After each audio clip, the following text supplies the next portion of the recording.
Now at 5 and streaming on crossroadstoday.com, a situation in Austin turned deadly after police officers followed a stolen vehicle. And the Uvalde School District Police Chief has officially resigned following the previous police chief's termination after the Robb Elementary massacre. And a DeWitt County suspect accused of shooting a 54-year-old is facing an additional charge, the latest on the October 2023 shooting. Well, it's hot and humid for us right about now, but in North Texas, some of that heat and humidity has become big thunderstorms. As a matter of fact, we're following a particularly nasty storm headed toward the Waco area. We'll have the latest for you coming up in just a few minutes. A second person has been diagnosed with bird flu, the latest on the outbreak in the United States.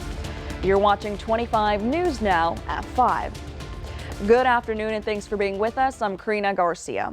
Calhoun County deputies arrested a 38-year-old suspect. Jeremy Romo faces 3 charges, including evading arrest and manufacture and delivery of a controlled substance. He is in the Calhoun County Jail in lieu of a $61,000 bond. And the Yorktown Amber Alert issued around 6 this morning has been canceled. Authorities have located the 2 children and are now working to reunite them with their mother. Police are now working to locate the suspect involved in this Amber Alert. Now here's some information on the suspect. It's Julian Rivera. He is 24 years old, 5 feet 11 inches tall, 175 pounds, and he has brown hair and black eyes. The suspect is driving a black 2007 Chevrolet Tahoe with a Texans license plate number that reads FVK0342.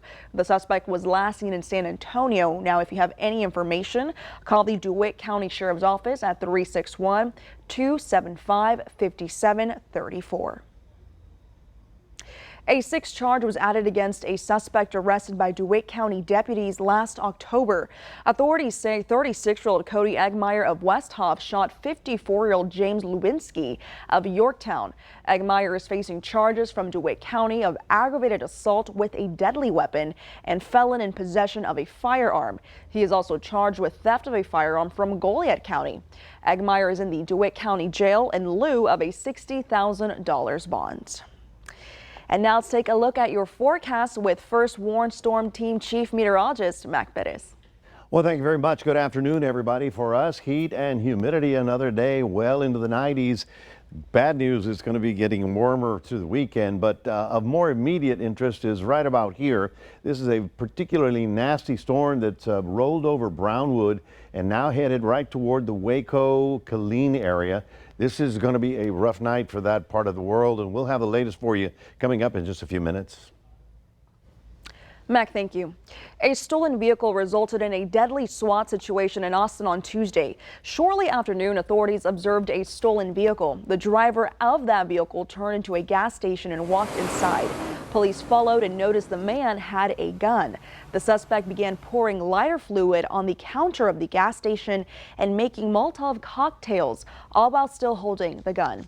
After negotiation attempts failed, police shot the suspect, who then died at the scene. No officers or other people were hurt during this incident.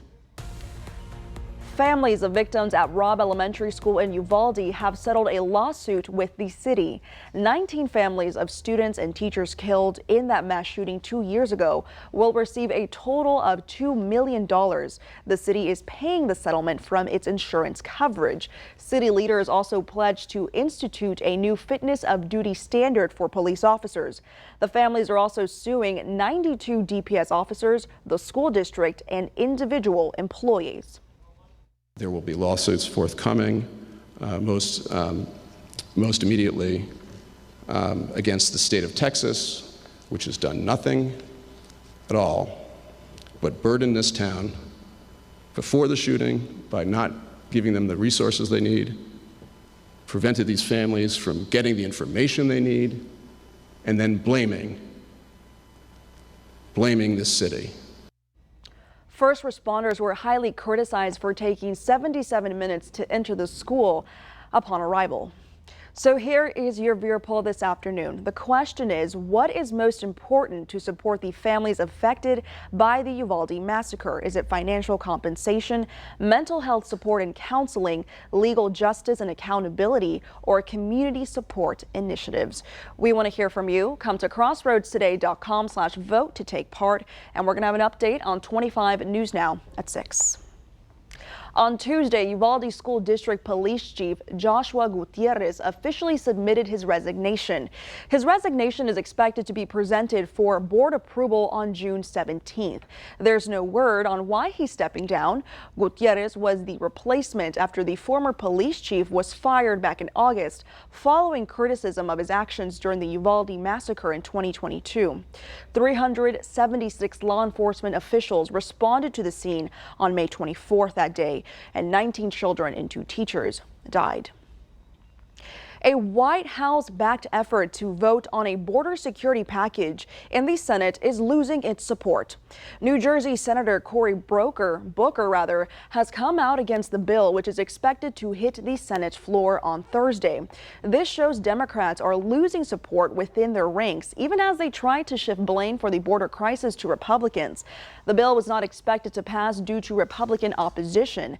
Democrats are pushing a vote in an effort to put pressure on the GOP nomination and the border, both being key issues in this election year.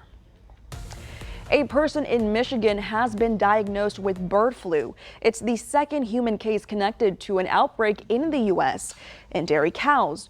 Wastewater monitoring in Texas picked up an early signal of the bird flu outbreak. Scientists first noticed the signal back in early March. That's about 3 weeks before the U.S. Department of Agriculture announced H5N1 had affected dairy cattle in Texas for the first time. Since first detecting the virus in Texas, wastewater researchers have found it in 9 cities and in 19 of the 23 sites they monitor. Here are some of the top headlines you can read in the Port Lavaca Wave. On May 15th, Memorial Medical Center hosted 3 specialists to educate the public on women's health in Calhoun County for Women's Health Month.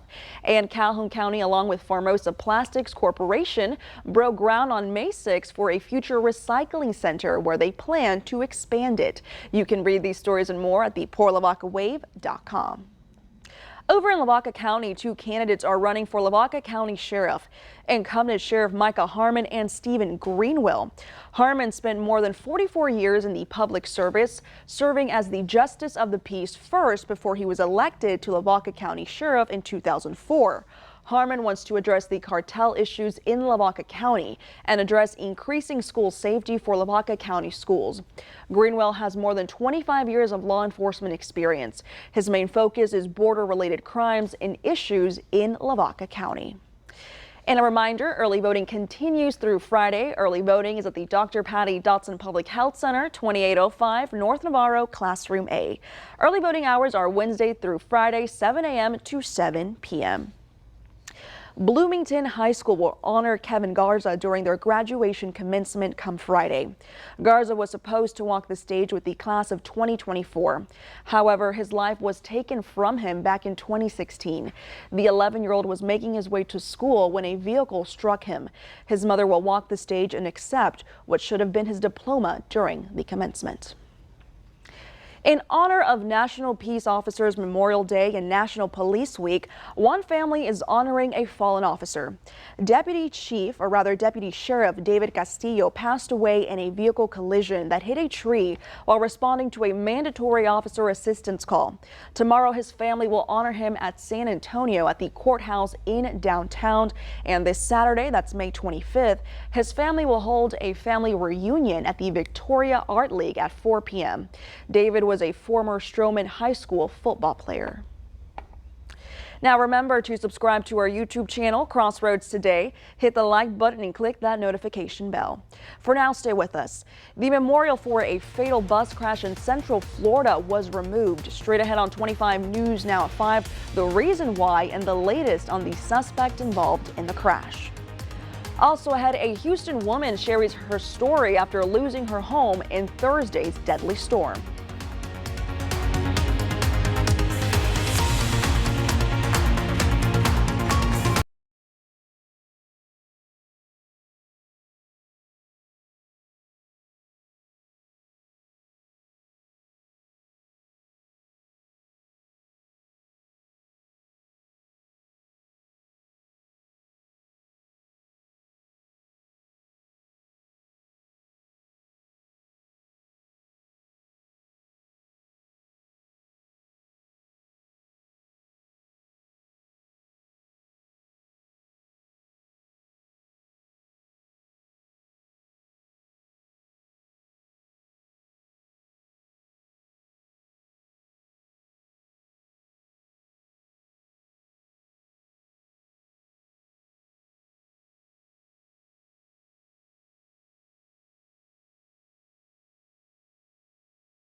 In Florida, a single cross is all that's left of the roadside memorial for the 8 migrant farm workers killed in a massive bus crash just last week. The candles, flowers, plants, and murals were all removed. The State Department of Transportation has jurisdiction at that crash site. Florida DOT says it will continue working with the victims' loved ones to find a solution for what they say is a safe memorial marker. When I came by, it's all gone, which is very sad about it. I mean, I would like to see something happen here, you know, just besides this, something better than that. 41-year-old Brian McLean Howard is facing 8 charges of DUI manslaughter in the crash. Authorities say the truck he was driving traveled toward the center line along Highway 40 and struck the bus, which was carrying more than 50 farm workers. As of Tuesday, Howard was being held without bond. Memorial Day weekend is next Monday, and as the school year begins to wind down, experts say it's not uncommon for some children to face challenges when it comes to that transition. From the classroom to the living room, students will go from being dialed in to letting loose. Transitions can be challenging, and we want to normalize that. Sometimes we feel like we're doing something wrong, but often it's just that we're going through something hard and you're having a normal response to that. Jody Baumstein with Children's Healthcare of Atlanta's Strong for Life program says parents can help. First, get ahead of the change by talking about expectations. What do you expect from them this summer? Next, keep an open dialogue. Some may be sad to leave friends, while others may be excited about summer. They can feel more than one emotion, so talk to them. And it doesn't always just have to be a conversation where you're sitting across from each other. In fact, that can feel intimidating. So maybe it's while you're driving somewhere or you're playing a game, you're just kind of checking in and asking how they're feeling without telling them or putting your own feelings onto them. Baumstein says maintaining routines can also help with transitions. That means keeping the same bed and wake times and meal times. Finally, she says kids will learn how to navigate change by watching adults. We're role modeling. That language is important, and having that growth mindset is really powerful for ourselves and also for kids as they're growing and developing their own resilience. For Health Minute, I'm Mandy Gaither. Here's a look at some of the top headlines you can find in the Quail Record. There's been some transfer policy shifts at Quail ISD. Teachers there are now set to see a pay increase. Plus, the new principal, Michael Hanham, discusses his passion for working at Yorktown High School. Read these stories and more at DeWittCountyToday.com. A mother from Houston who suffered domestic abuse is now facing a new way of life. This comes after she lost her home to that devastating storm on Thursday. Here's her story. You can call this homecoming bitter yet sweet. It was rough, and me and my kids, we drove actually all the way here from Minnesota. Proud mama bear and single mother of 7, Keisha Bennett, tells me this home represented safety and stability. This princess. For she and her children after surviving the unthinkable. I was with my partner for a very long time, and I was dealing with domestic violence. And I was just like tired of it. Bennett says after a difficult fight for freedom, she and her children settled in Houston in December. Everything was falling in place. Every day we was thinking Texas, like, we love you, Houston, we love you, Texas. You saved us. Thursday came around and changed my life forever. As the deadly derecho blew in, this family of survivors found themselves running for safety yet again. We're running, me and my sister just see the tree. And the sturdy walls of their new life demolished in an instant. Something new every day, I just gotta kind of like overcome it. Forcing Bennett to figure it out all over again with limited funds and limited options. Okay, yes. But she tells me she's determined to build a new life for her 7 children, one of whom lives with autism. I ain't never going back. I mean, I don't care what happens. I'm still gonna have faith and fight. Even if she has to do so, one brick at a time. TxDOT says it cannot guarantee that upgrades to one of Houston's main hurricane evacuation routes will prevent future flooding of U.S. Highway 59.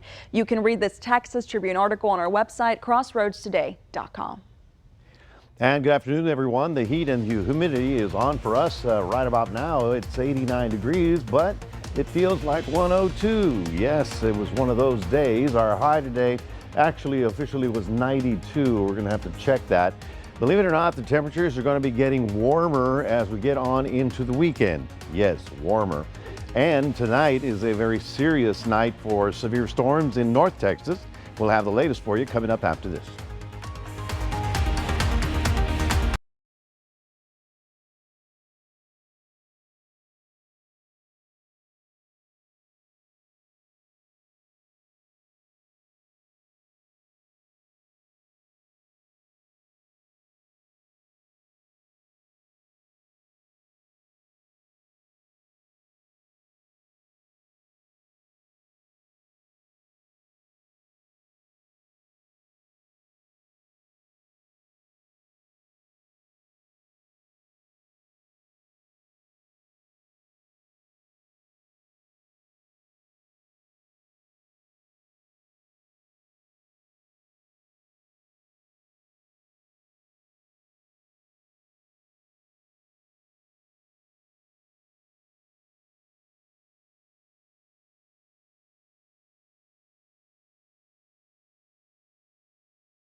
Well, good afternoon, everyone. While we're here dealing with the heat and the humidity, our friends up in North Texas are really under the gun tonight. There you see the crossroads. You can see a big weather coming off of I-20 right about here. A couple of big storms fired out in West Mexico, in northern Mexico, but they're falling apart. It's this one that we've got to take a good look at.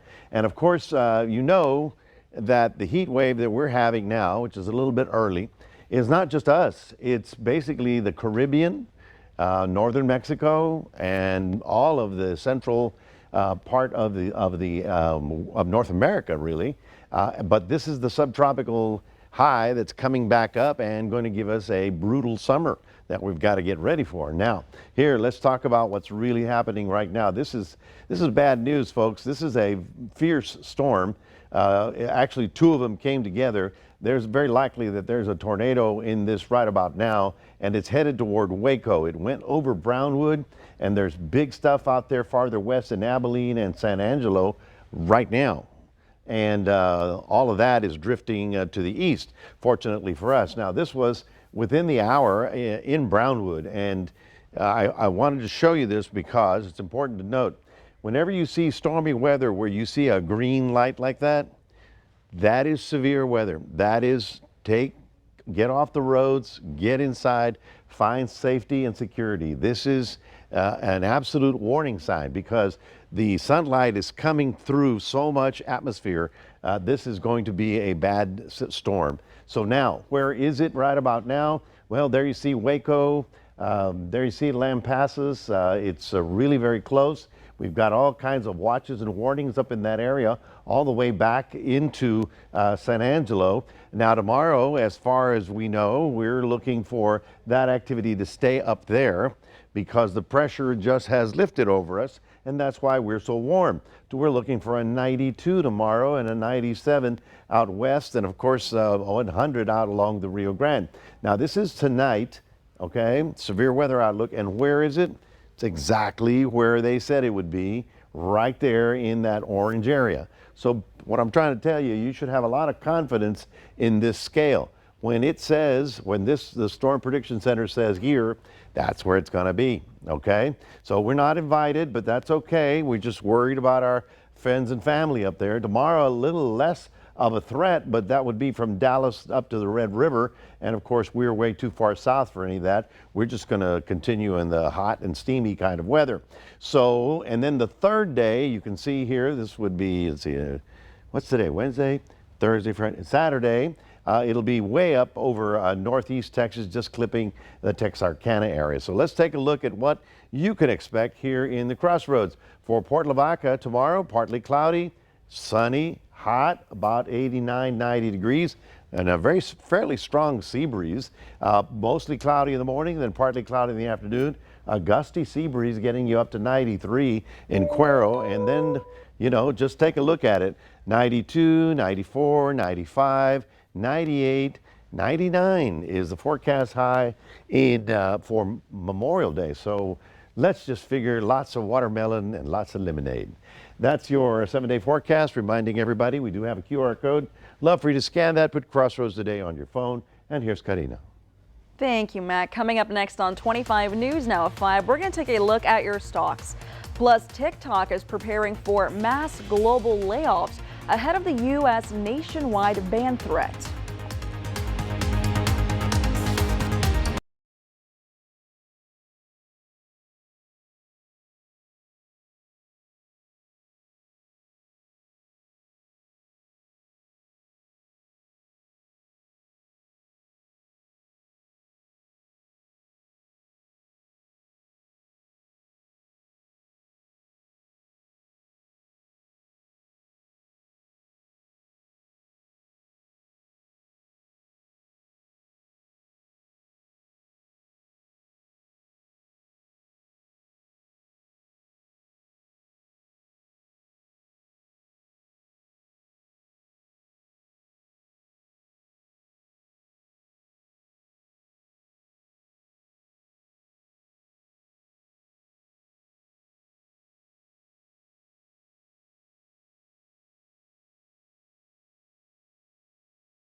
Taking a look at your stocks, the Dow down 202 points, the S&P 500 down 14 points, and the Nasdaq down 31 points. Oil down $1.09, closing at $77.56 per barrel. TikTok is planning mass global layoffs within its operations and marketing workforce. The layoffs are expected to hit teams handling user support and communications, as well as content and marketing. The number of layoffs isn't clear. One report says a large percentage of the roughly 1,000 employees in the affected teams could be laid off. One employee said the layoffs are not related to the legal and political turmoil facing the company in the U.S. that could end in a nationwide ban of TikTok. Rising U.S. home prices are making it more difficult to afford a home. The median price of a previously owned home in the U.S. grew 5.7% from a year earlier to just over $407,000. Realtors also reported existing home sales fell nearly 2% in April to a seasonally adjusted yearly rate of 4.4 million. It was the second month in a row of falling sales as mortgage rates surged past 7%. However, However, more homes are continuing to come to the market. And stay with us. We're going to take one last look at your forecast with Mac. Plus, a new airline catered to dogs is preparing to launch this week. Plus, here's a look at world news tonight, right after 25 News Now at 5. Coming up tonight, breaking news, this deadly tornado, multiple people dead, many injured. The images tonight as tornadoes rip through entire communities. The new risk at this hour from Texas all the way up to New York. And here in the Northeast, this deadly workplace shooting, what we know so far. We're next.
A new airline catered to dogs is about to take off beginning Thursday. Bark Air will carry dogs of all sizes and their human companions on routes from New York, Los Angeles, and London. The service is popular now with around 15,000 requests for new destinations, but the flights will not come cheap. A one-way ticket for one dog and its owner costs, get this, Mac, you're gonna get so mad, $6,000 for domestic flights and $8,000 for international flights. I mean, what's the difference? I don't get it. I don't get it. So I guess bummed. it's just the novelty of it.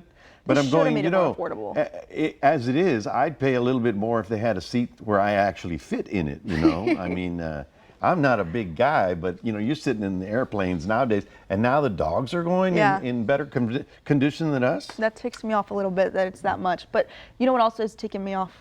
That Memorial Day 99 weather. Yeah, I tell you, hot. all I'm telling you now is that we want to have a good time this weekend. I'm just telling you it's going to be very hot. The heat index, as you can see right there, is going to be above 110 for Saturday, Sunday, Monday, and then a little change on Tuesday. And of course, a lot of people, you know, are wanting to get out there and enjoy. Just don't overdo it in the middle of the day. You're going to perspire, so wear plenty of light-colored, lightweight clothing, and wear a hat. You don't want to get too sunburned. So we really turned the corner on summertime now. Alrighty, thank you, Mac. And thank you for being with us. We hope to see you back here tonight for 25 News Now at 6. World News Tonight with David Muir is up next.